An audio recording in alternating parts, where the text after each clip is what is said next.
Hi! Welcome to Play by Play. My name is Sean Bouchard. I am excited to be here. I took a week off last week because I was stressed out about work, and now I'm less so. Yeah, I'm super psyched to be here playing a new game, Hack and Slash. This is a game that I've been wanting to play for a while, and it's going to be really interesting, I think, to play it now. Hack and Slash is a game that came out, I believe, last year.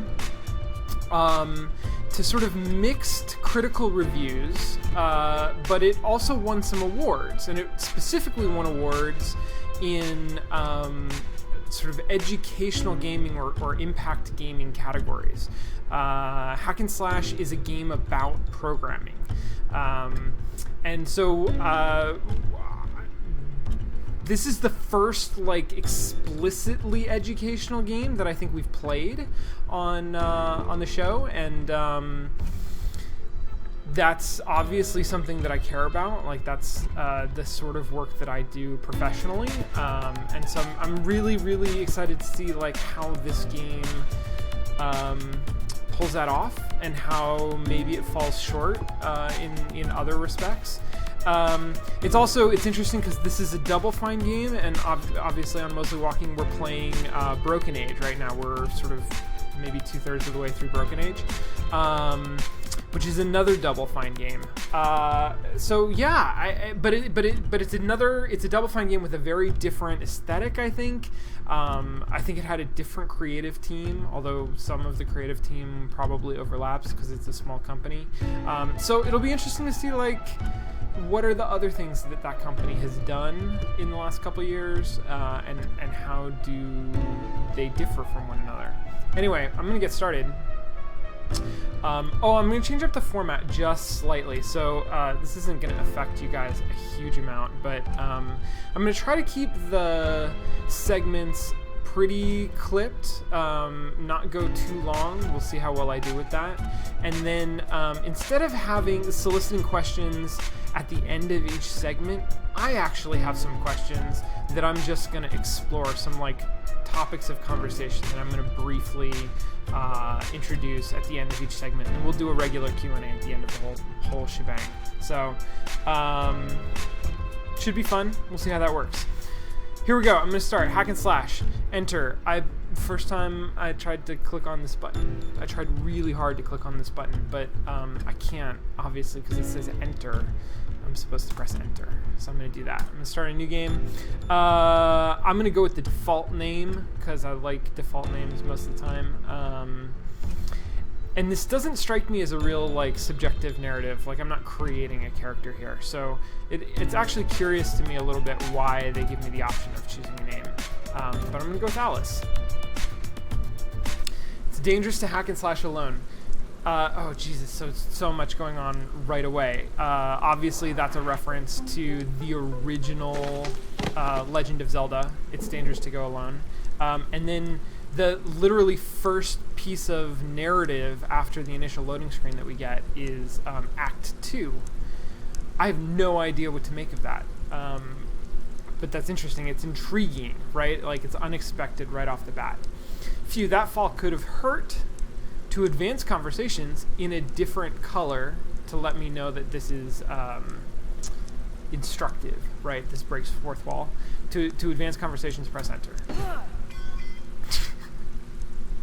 Could have hurt. Ow.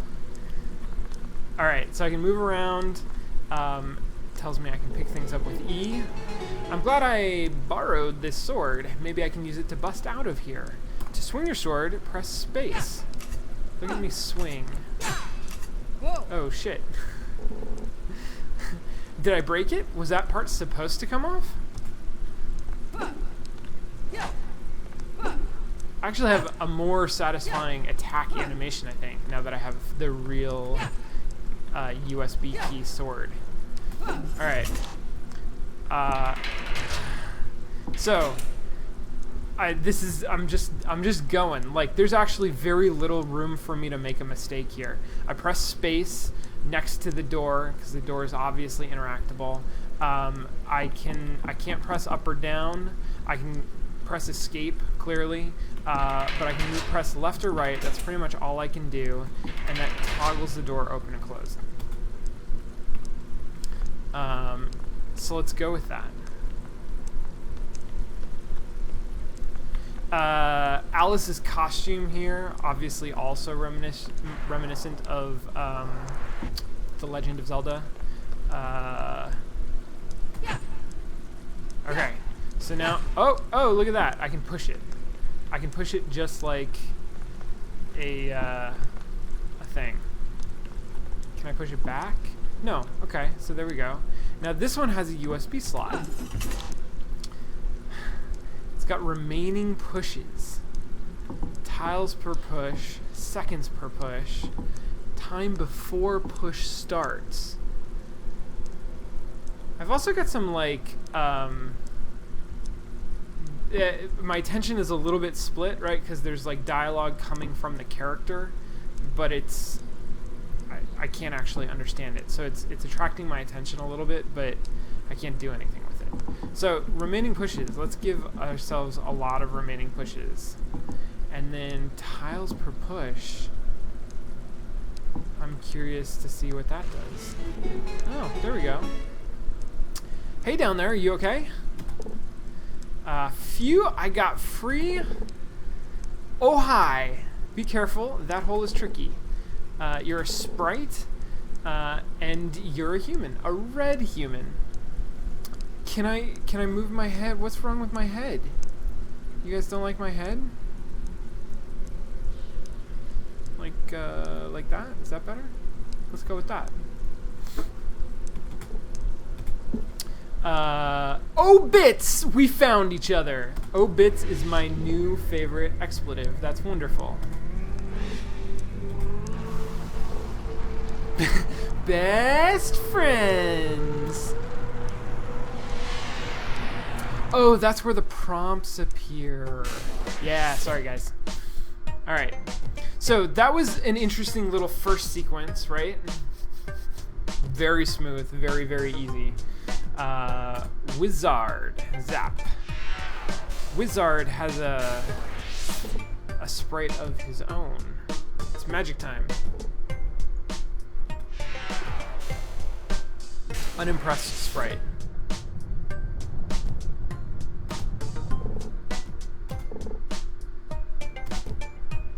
Okay. That was a little weird, right? Introducing a little bit of sort of the narrative context of the world, but not enough for me to really know what's going on. There's some kind of a wizard. He's clearly framed as a bad guy. He thinks he's super badass, but he's not actually as good as he thinks he is. All right. What's my name? Oh, you bond with a sprite, you pick a name. You know the rules. Who made the rules? They're just rules. Oh shit, what did I do? There we go. Bob. Alice and Bob. Alice and Bob. It's a cryptography reference. I get it.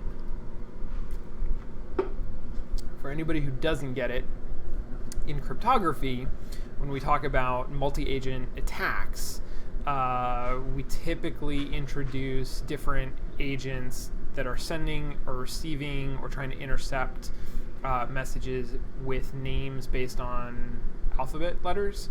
I think it's usually Alice is trying to send a message to Bob and Eve is trying to intercept it. There's probably also a Charlie, but I don't actually remember. And maybe I'm wrong. Alice and Bob are cryptography references. Your name can be something that's not Alice, but it's actually going to be Alice. You can break the rules. That's actually, I think, really important because this is a game about this character's ability to break the rules. Like, that was kind of a little throwaway dialogue, and it's not like it told us anything that we needed to know that, like, you know, we weren't going to get anywhere else, but it was thematically important. It was really an appropriate sort of piece of dialogue, which I love. I love when sort of different parts of the game, in all media, movies, books, do this, different parts of the game reinforce the central messages of the game. I think that's actually a really important thing.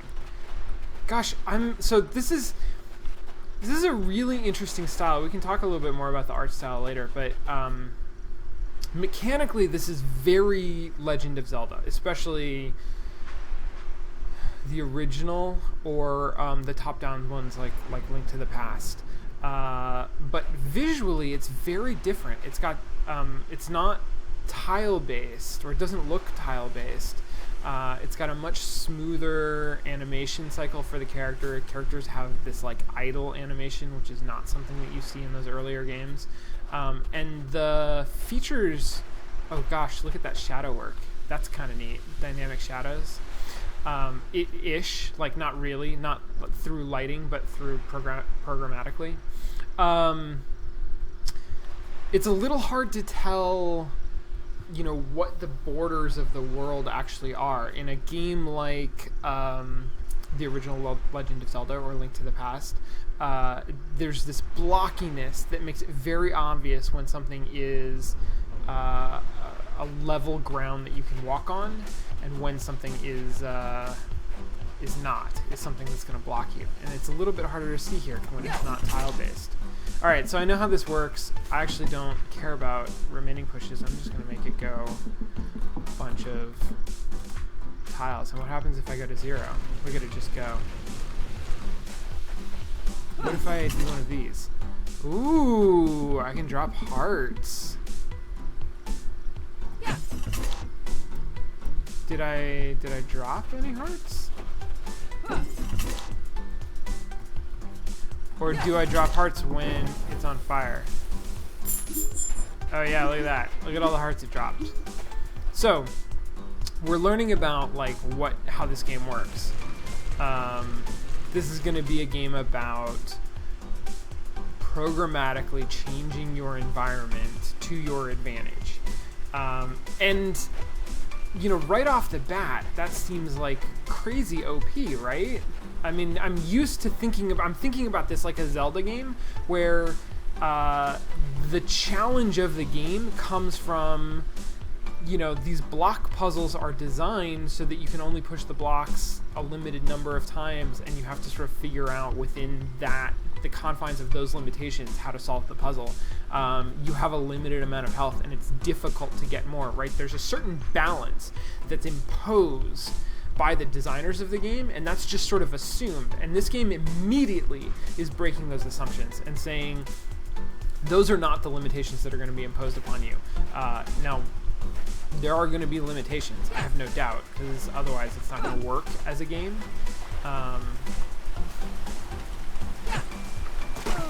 Oh, I can ride on turtles.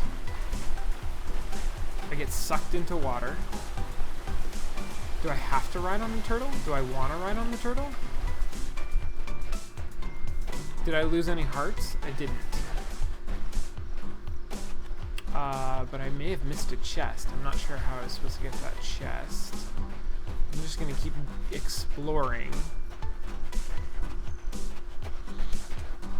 This is also kind of cartographically reminiscent of Link to the Past to me. Link to the Past had this sort of there were mountains towards the north, and you could sort of get to these crests that you would walk along the edge of a cliff, and there would be bridges that spanned horizontally like this. Okay, I got a raven. The raven, I think it has a state harassing rocks. Is the raven aggressive? No. And stop attacking.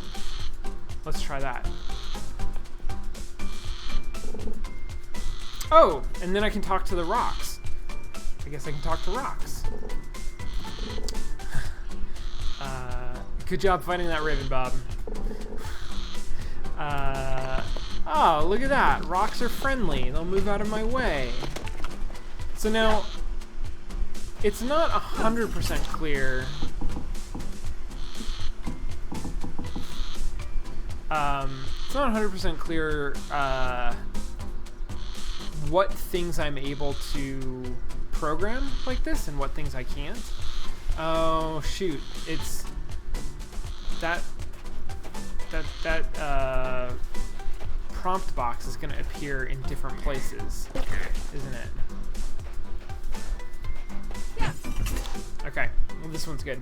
So, did you notice how this was set up, right? Where there are rocks in between me and the turtle. The turtle charges and hits the rocks, and there's pretty much no other way that could possibly happen. It gives me plenty of time to see, first of all, how the turtle operates, right? I understand now the state machine that is the AI of this turtle. It's going to look for me when it sees me. It's going to charge at me. If it hits a rock when it's charging, it's going to flip over on its back. Like, I get that now. Very, very simply. And then I'm going to now interpret this list of variables based on my understanding of that state machine. So charge distance, this is probably how far away I have to be before it starts charging. Its speed when it charges, the amount of damage that it does. Let's just turn that to 0. Although it did break the rocks, which maybe is a useful thing, but I don't think I need it. Explode on charge hit, interesting. Faction is bad, let's just change that to good. Flipped over seconds. How much health does it have? It can drop hearts. Idle behavior. Oh, if I press space on idle behavior, then it gives me more stuff. I don't really know how to interpret this. One, I'm guessing this is the first instruction of potentially multiple instructions. Yeah, look at that. Turn left. So idle. 1. Turn left. It's a direction. Can we turn it into a Koopa Troopa? Got it. So it's going to wait 1 second, and then it's going to turn around. Let's try that.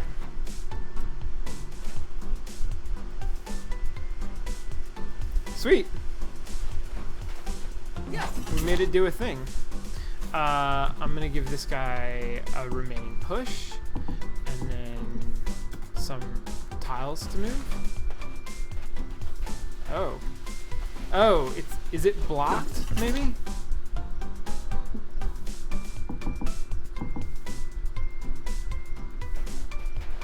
Yeah, I can't push it anymore. Yeah. Got it. And I can't push that anymore either. So, oh, can I push it this way? Yeah. I can. Okay, I can get past that. Oh, shit. But now I can't go this way. Huh. I want that.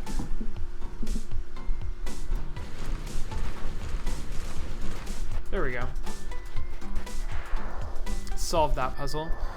There are probably a couple different ways that I could have solved that puzzle, right? I mean, that feels very open-ended. Am I sitting really low? I feel like I'm low. What's up, dudes? More sprites. Newly bonded human. Apparently, I am a status symbol amongst fairies. None of us thought you'd find a human to bond with. Is that... Ah, because you have high standards. And red sprites are super undesirable. I think that's a red-headed comment. Did I pick wrong? Oh, God. Oh, Jesus. Poor Bob. Poor Alice. Humans just don't bond with red sprites. It's happened like twice. The evil wizard is the other one. Humans all look the same to us. Actually take this amulet so we can tell who you are. Please don't take it off. Interesting. Interesting sort of narrative justification for granting a new mechanical power. Amulet will help let you hop around time space. We could go back in time. Ooh, use equipped items. 1, 2, 3, 4. Wait, don't go back yet. We'll have to have this whole conversation again. That makes sense. I hope I haven't done that a bunch of times. Humans so silly, but great. Like when they cleaned up all that toxic waste, that stuff was a drag. No, toxic waste is still everywhere over by that lab that blew up. I was just there. Everything is still weird and bitey. That sounds like a quest. Since you two are going on such crazy adventures, maybe you could help us out? Oh boy, oh boy, oh boy. Cleaning up a spill doesn't sound very adventurous. Alice has an amazing, like, uncertain mouth. And so does Bob. Okay, fine, we're on it. We'll figure out how to clean up that lab spill. It'll be an adventure. The emotion graphics for these characters are pretty fantastic, actually. Like, they're very reminiscent of, like, a dating sim or a visual novel. They're very reminiscent of a visual novel.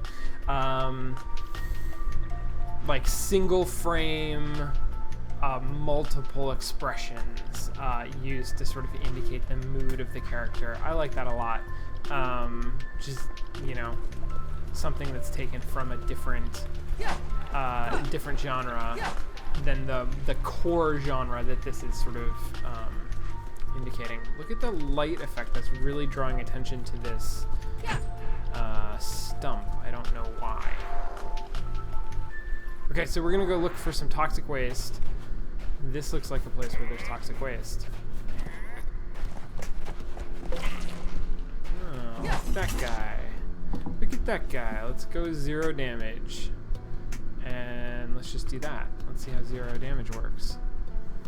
Will you,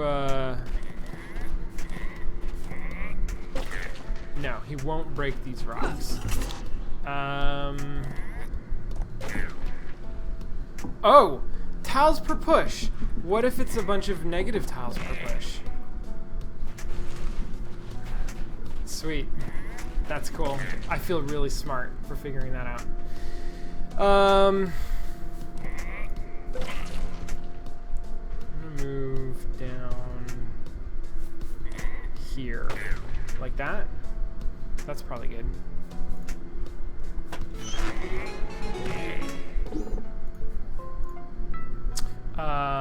Hearts. A bounty of extra internal organs. Which is true. That's sort of a weird interpretation of extremely common trope. Let's do no damage. I have a question. Does time freezes, right? When I'm in that coding interface? Like, this guy is gonna idle? No, he moves around. But he doesn't charge at me. Oh, he does charge at me. Okay, so that's something that I'm gonna have to be wary of. I don't have a great map sense, but I do feel like I'm going the right direction. Like, I came up this way going north, so I'm gonna keep heading north, and then obviously there's all of this toxic waste here. What if I press 1? Oh, look at all these places. No, let's not travel through time space. That's such an amazing worried look that Alice gets. Alright, oh, right. I just lost a heart. So let's do... No, I can't get hearts from this person. But we can make him run away. I can get hearts from this. Oh, and bushes set each other on fire. That's neat. Stop attacking. No damage. He's kind of still attacking me, isn't he? Or is he just harassing me? Whatever. No big. I don't mind. Hey, get off the stage. He's a terrible mime. Turtle, move over. My turn. Bob, it's a turtle on a stump. What do you mean your turn? I don't... Oh, Bob feels musical. Okay. Aria in 56K. I like it. All right, we're gonna solve this puzzle and then take a break. So can I walk on lily pads? I can, as expected. Can I can't interact with that, and I can't interact with that, but I can take this over to the lily pad and then walk on this little path that has been pre-constructed for me. That's very, very straightforward, right? I'm just following this little path. Oh, bits! Oh, bits! My ears. Feels good, right? It gets better. Listen to that. Listen to that modem sound. That's wonderful.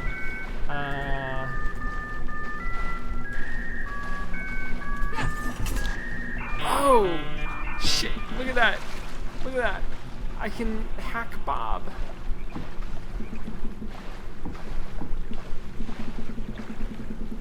Okay, so big numbers are a pain in the ass.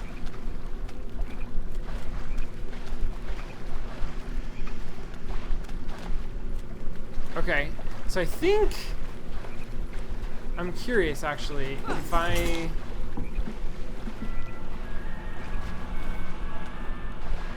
tried to. Oh yeah, totally. It scares the turtles away. Neat.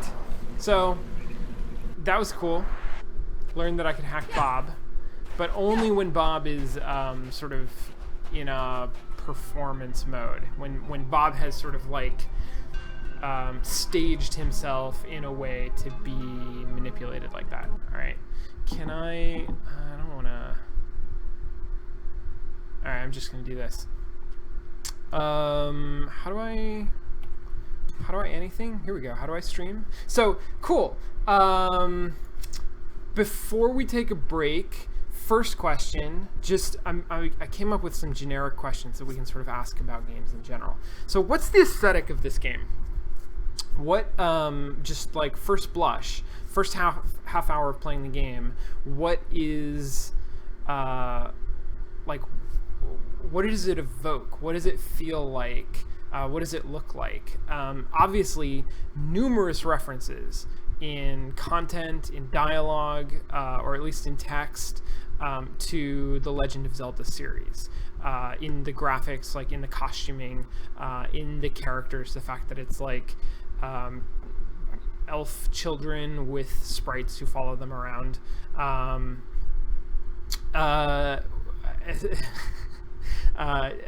Jason Cuba Rhodes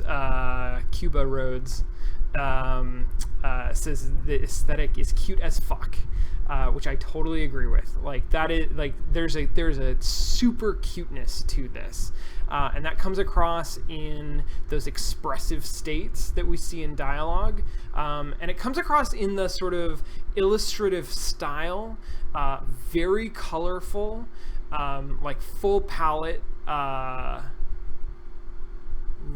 Right? Yes. So the world, I'm just looking at the screen that we happen to be stopped on here. The world is sort of cool. It's lots of greens and blues, to contrast to really pop with the character who's sort of defined in part by red. Bob is red. Alice's hair is red. So Alice really pops out, or your character set pops out from the world. Very cartoony, right? Very like that colorful, full range of color saturation is part of that. So then the second part of this question, like if that's the aesthetic, if those are the games that we're referencing, or at least the genres, the tropes that we're referencing, what expectations does that aesthetic create? Obviously the action adventure genre is sort of what the original Legend of Zelda was at the forefront of, sort of invented this, what at least was called at the time action adventure. Action adventure now seems so generic that I don't know if it has any meaning anymore. But I feel like I'm gonna be questing, right? I'm going to be puzzle solving. Certainly, we've already been introduced to elements of puzzle solving. the like blocks that you push around, like super recalls block pushing puzzles from other games. I'm going to be fighting enemies with the sword, but the interaction of fighting enemies is obviously very different than it is in other games. And the game sort of presents that very clearly as well. And this whole interface, this like blue, like Tron blue interface that we get with the big pixels and the keyboard controls is sort of a like very contrasting visual aesthetic, and also, well, I don't know, at least a visual aesthetic to the rest of the world, right? It stands out. This like glowiness of it really stands out. The like big pixeliness of it really stands out with all of these like fine curves. What is this? It reminds me of, the art style reminds me of like, oh man, Ren and Stimpy maybe, like there Powerpuff Girls. Like some of these 90s, early 2000s cartoons. It also kind of has a like Hanna-Barbera, like older school style to it, like cartoon backgrounds. The interfaces, the coding stuff has a little bit more of a, like I said, Tron, almost Matrixy kind of aesthetic to it. And we haven't really seen a lot of the glitch, but I think that the game also introduces more and more of a glitch aesthetic, which is, again, in like really strong contrast to the other sort of core elements of the game. And so I feel like this is going to be a game largely about breaking expectations, because a lot of the sort of there's two parts to it. There's this like action adventure play part, and then there's this interface system part, and they're very tightly coupled, right? The interface is not just interacting with the system at a like level back the way that it is in most games. You press escape and you get a menu. It's literally how you solve puzzles. But it is also, it's aesthetically very different from the rest of the game, from the action adventure part of the game, and it is also defying your expectations of the action adventure genre. So I think that's pretty cool. I think that there's a lot of like continuity and harmony in how that has been designed and presented, that reinforces this presumable theme of sort of breaking the world. I think this is a game about breaking the world, and Alice's sort of unique power to do that with her USB sword. So the puzzles have actually been like very straightforward so far, and that's cool. We'll talk about that, I guess, more in a little bit. I'm going to take a short break. We're going to listen to some music. I'll be back in just a minute, and we will continue playing this game. I'll see you then.